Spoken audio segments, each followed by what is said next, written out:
Let's make a paper mache hibiscus tutorial. So first I'm going to grab an image and then I'm going to sketch out one of the petals. Once I have that petal the way I want, I'm going to use that one to trace it several more times just to make sure that I can keep the petals all the same shape. Now I'm just working on the center bit, so I'm cutting up the little pieces to go around it and then the little center piece with the little dots in the center. Now I'm going to assemble the flower just by bending the cardboard and then gluing it the way that I want to.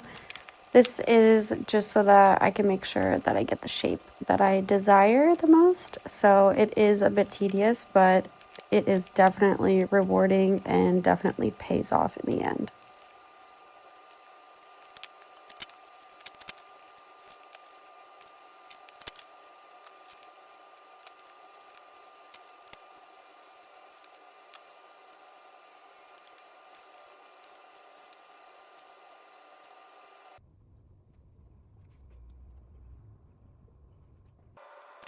So now once I have that done, I'm going to go in with my masking tape just to make a good base for our paper mache as well as other reasons.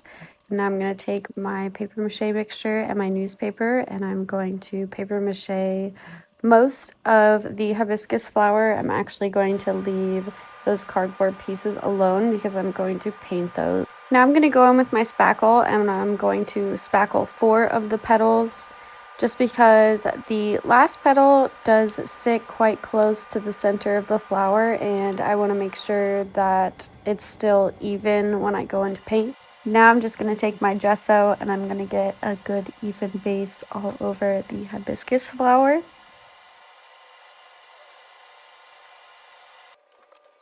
Now I'm going to go in with my pink acrylic paint and I'm going to paint all of the petals, and then I'm going to go in with some red acrylic markers just to add a little bit more depth, and then later I go in with a deeper red when I'm working on the centerpiece of the hibiscus, just so that I can make sure all of the colorways are very cohesive.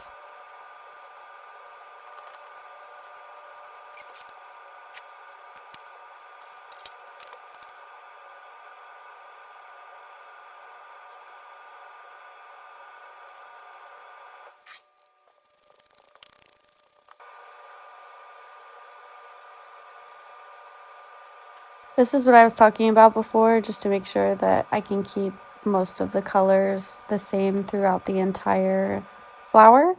Now I'm just going in and painting these center bits before I hot glue those pieces back on. I actually went in with acrylic markers for these little circle parts, and then now I'm gluing them all the way back on, and this is what it looks like.